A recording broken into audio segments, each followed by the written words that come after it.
rituais, então, né, foram levados a cabo. Deixa eu passar esse slide, está repetindo o outro. O Zyklon B, aqui tem uma fotografia, né, parece umas bolinhas brancas, né? É um gás, né? É um gás, né, Raquel? A Raquel vai falar melhor do gás, né? As questões técnicas, né? E o responsável é esse sujeito aí, né? Tinha que ser careca, né? Que é o Fritz Haber, né?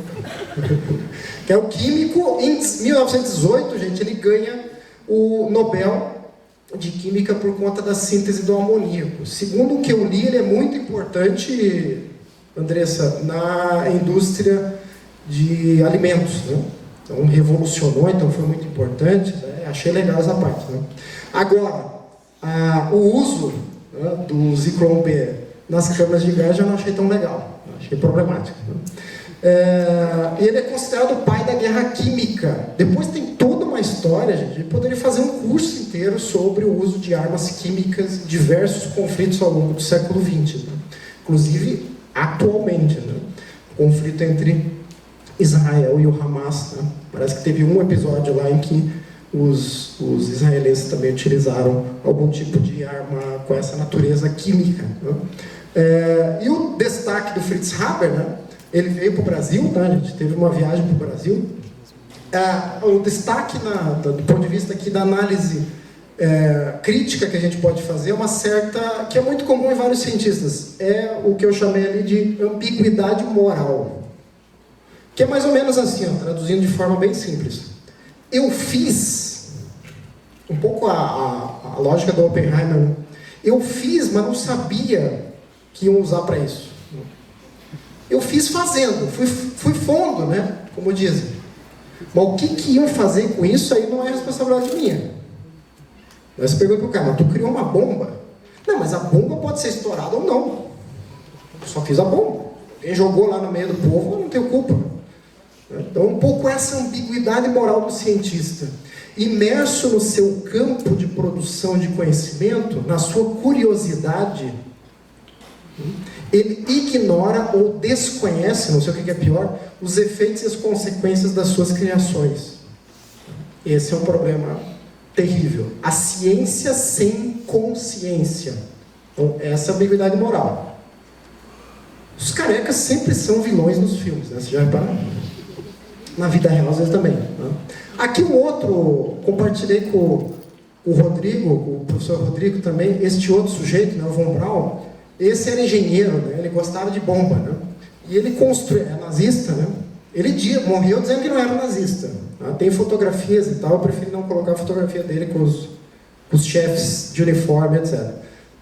Mas, ao longo da vida, ele vai dizer, não, eu só estava lá no governo porque eu queria fazer minhas pesquisas, não era nazista. Ele morreu dizendo isso, né?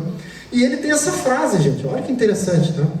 Essa frase ele pronunciou em 1966, né? Mas ele se referindo, perguntaram para ele do uso de trabalho escravo, né, em fábricas de produção de armamentos na época, então, em que ele integrou o governo nazista, né? E ele respondeu isso aqui, ó. A ciência, olha o perigo dessa frase, gente.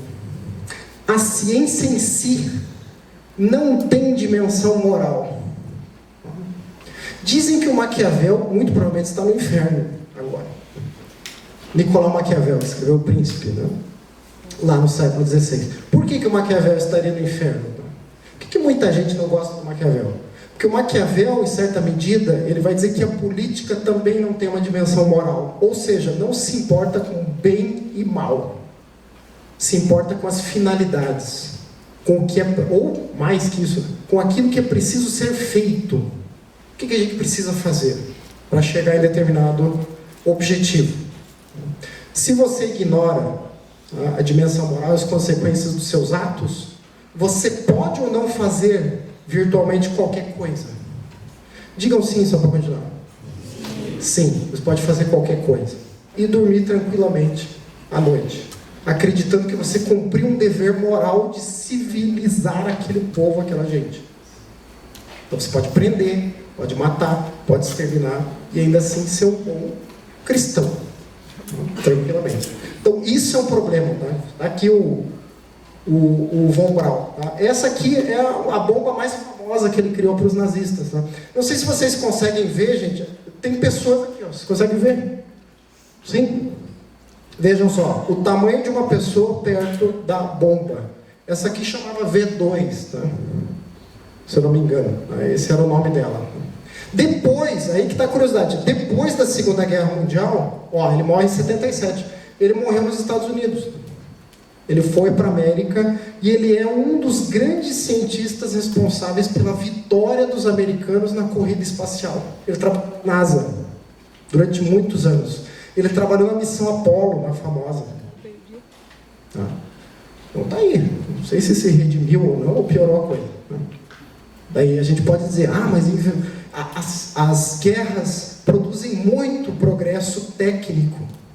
Micro-ondas, rádio, celular, raio-x. Tá bom?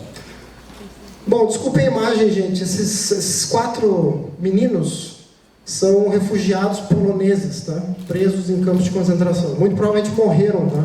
Não tenho notícia, não descobri a história inteira deles, tá?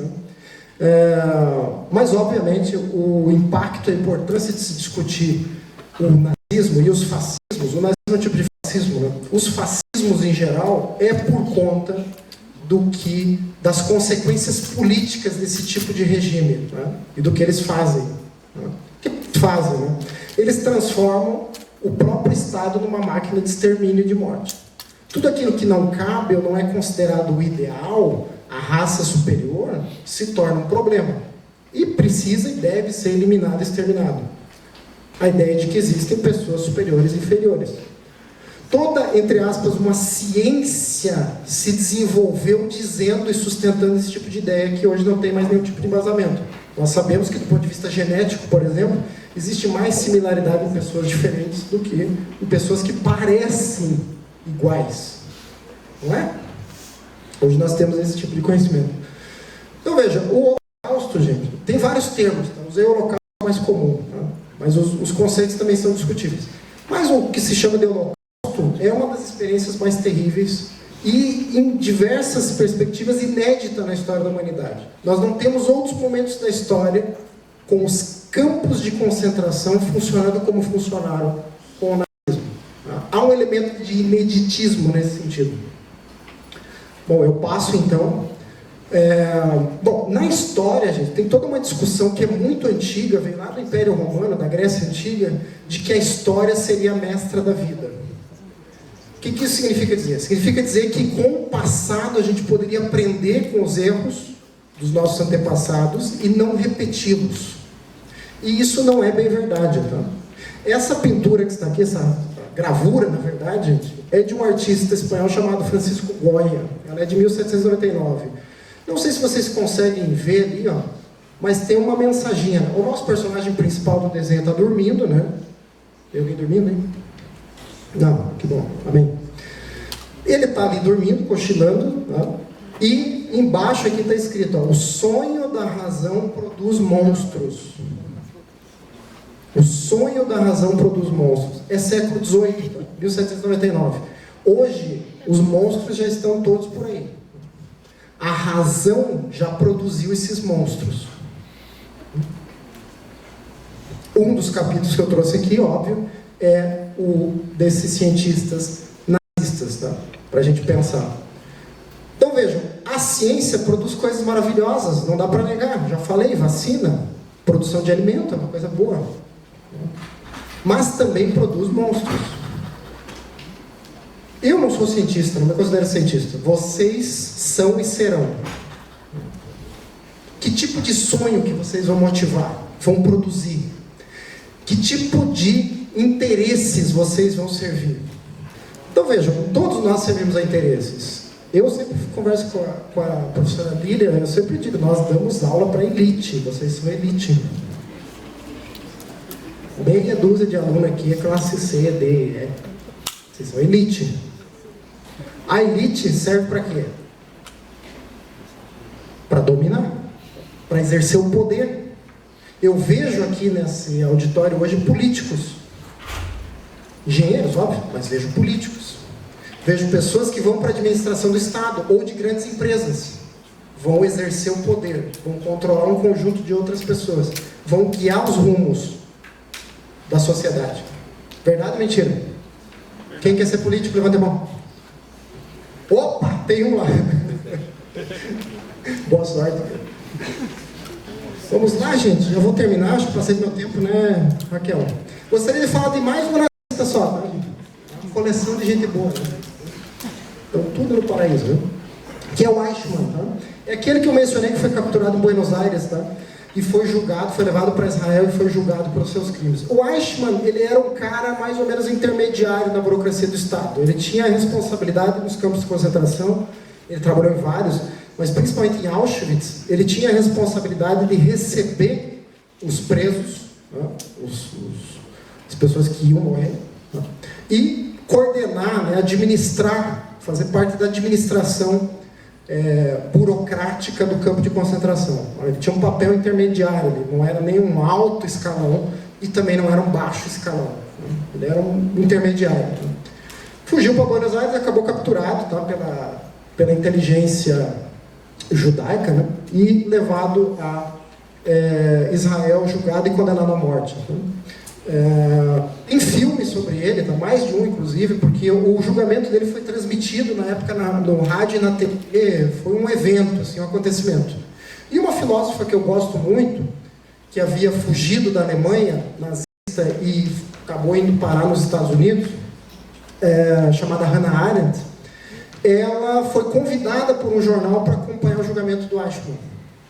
Pagaram e ela foi para Israel e acompanhou o julgamento do Eichmann e depois publicou uma série de reportagens que hoje viraram um livro, chamado Eichmann em Jerusalém. É daqui que vem uma noção que está entrando no senso comum já. As pessoas falam que é a noção de banalidade do mal, de mal banal. É um pouco essa noção de como o mal, aquilo que é perverso na nossa sociedade, as nossas próprias práticas, elas vão se naturalizando. É isso que o campo de concentração fazia, gente. Era um processo de desumanização gradual.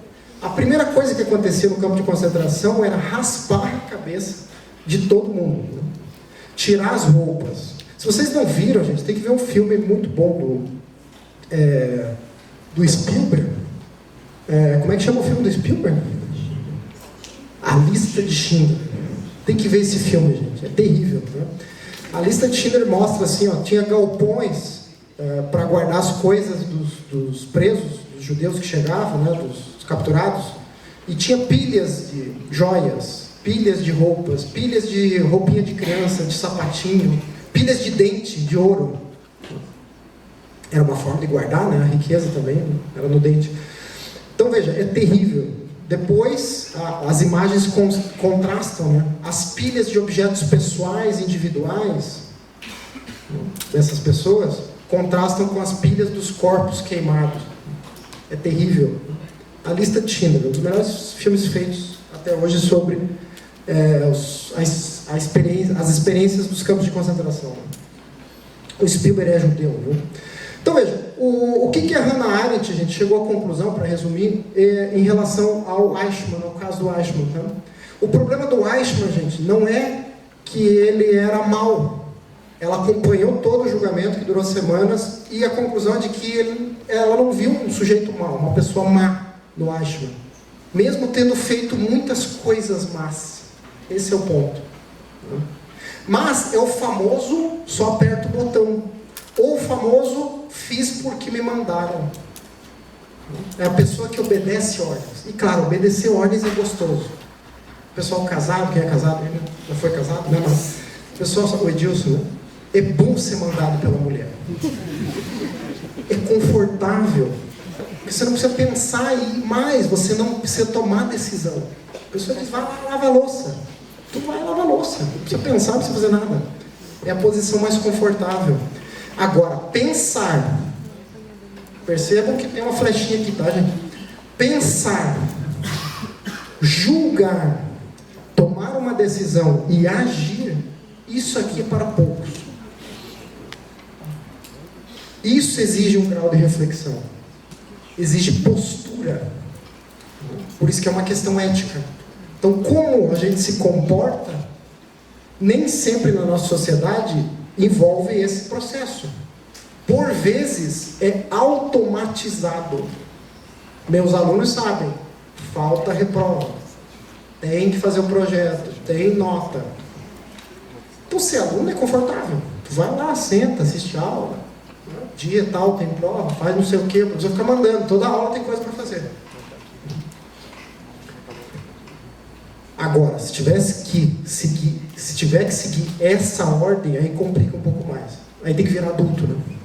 Tu tem que tomar uma decisão, tem que pensar a respeito, chegar a uma conclusão e agir, fazer. E é isso que o Eichmann perdeu. Perdeu em grande parte, claro, tem questões individuais, subjetivas, mas perdeu em grande parte porque ele foi sequestrado por essa burocracia estatal, autoritária, onde as coisas se decidem de cima para baixo. Então, por isso que ele também, assim como os aventureiros que foram para a África e para a Ásia no século XIX, por isso que ele dormia tranquilo. Por isso que o Mengele morreu nadando, se divertindo no final de semana na praia. Morreu afogado. Deve ter dado um piripaque lá e morreu afogado. Tranquilo, de velho. Porque eles perderam a capacidade de pensar, de julgar, de tomar uma decisão. Tá aí a Hannah Arendt, né? Quem vai na minha sala lá, quem já foi, viu que tem uma foto dela lá. Né? Outro dia não, uns tempos atrás, sempre conto essa história, né? Anos atrás chegou um colega da engenharia, um professor, a Isabela, sabe? Chegou lá, não vou dizer de qual curso de mecânica que para não constranger os colegas, mas ele chegou lá e perguntou se era minha mãe. Ele falou assim: nossa, professor, que bonito sua mãe. Eu falei: quem dera, né, professor? Eu fosse filho de uma das maiores filósofas do século passado, né? Hannah Arendt morreu em 75, gente, está aqui o motivo da causa, né? Hoje vocês estão usando pendrives, né? Inaláveis, né? Ela foi no cigarro tradicional, morreu de enfisema na mesa de trabalho dela. Tem um livro muito bonito dela que chama Homens em Tempos Sombrios. É homens, mas é gente, tá? Tem mulher também. Nesse livro, cada capítulo é um perfil de uma pessoa que lutou, para resumir a ópera, contra os poderes, especialmente contra os nazistas, né? As experiências totalitárias e autoritárias, né? E ela diz assim, nesse livro, é uma frase bem bonita: todas as dores podem ser suportadas se vocês puserem uma história, ou contar uma história sobre elas. Esse é o princípio psicanalítico, né? Se você consegue falar sobre aquela coisa, aquele trauma, aquela violência, ou enfim, aquele fato da sua vida ou não, se a gente consegue colocar numa história, a gente consegue dar o primeiro passo para superar isso. É um princípio psicanalítico, mas também coletivo. Nós somos seres, os seres humanos são seres que compartilham histórias. Os nossos principais livros sagrados são livros de história. A Bíblia, por exemplo, o Alcorão, a Torá, são livros que contam histórias épicas. Por isso que sempre saem filmes sobre coisa de Bíblia. São histórias épicas que viram universais. Verdade ou mentira? Diga a verdade para continuar. Verdade, isso. Já estou terminando. Verdade. Nós somos seres que compartilhamos histórias, a nossa própria, inclusive. A gente gosta de falar de si mesmo. Estamos perdendo um pouco a capacidade de ouvir, né? Mas falar a gente gosta, né? De falar de si mesmo, né? Tem gente que conversa sozinho. Procure ajuda, né? Dependendo do tipo de conversa, né? Então veja, esse é um fato importante que o Harari vai retomar lá no Sapiens, gente. Que nós somos seres que gostamos e compartilhamos ficções. Inventamos ficções. Por exemplo, uma ficção que a gente gosta muito. É uma ficção, tá, gente? Então vocês vão fazer o seguinte no final da palestra. Vocês vão pegar toda a ficção que tiver na carteira de vocês, que chama dinheiro, e vão deixar por aí, vão perder. Pode ser aqui na mesa. Então veja, ficção, o dinheiro em si é uma ficção. A gente acredita em várias outras ficções que estruturam, inclusive, a nossa vida, que fazem pessoas sequestrar um avião e jogar contra um prédio. Tamanha força dessas ideias, né? Por isso que eu sou a professora Cristiane me apresentou, né? Eu trabalho com história intelectual, por isso que eu gosto das ideias. As ideias são importantes, transformam a realidade. Estou terminando aqui, Eu ia ler, gente, o finalzinho do livro da Hannah Arendt chamado Eichmann em Jerusalém. Tá? Depois vocês podem acessar, eu posso compartilhar, enfim. Tá? Mas dá para achar fácil aí na internet. O Eichmann em Jerusalém. Tá? 2 pontos, né? O subtítulo. É um relato sobre a banalidade do mal. O que ela vai dizer lá no finalzinho, tá, gente? Ela vai simular a sentença dos juízes, tá? Depois do julgamento do Eichmann. Tá?